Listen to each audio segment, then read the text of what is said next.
Soradım, serden geçtim, kettim dene geçmedim. Bir mahalçak, bir ünalen kapısın mesleğimden güne gözlep açmadım. Dost sarpasın belen çaklap başımda, evilmez başımı even yerlenmem. Şu yeke vedem dostlarımın göğününe demeyecek bolup öydəkin kaçken göğünlerine degen yerlenmem. Baktım çıktı, bir ungallım belinde, şonu da dostlarım karşımda durdu. Alkamdan görüplerim kapılla asmanına, derken onların yoğurdu. Kete görüpleri de başatan oldum, sözlerine yürekten kulak asmadım.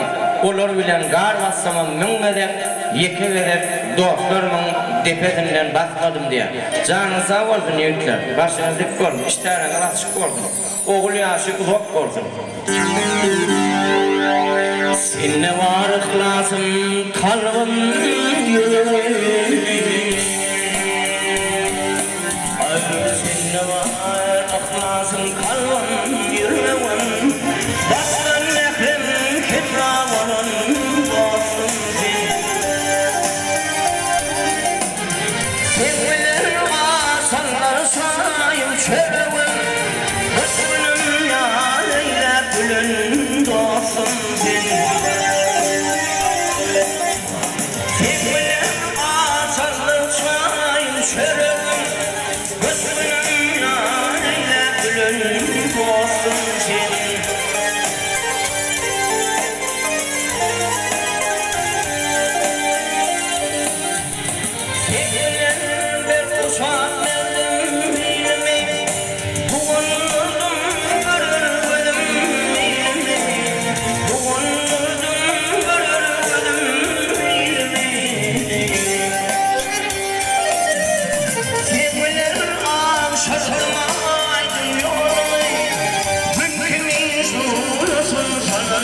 Dostum sen.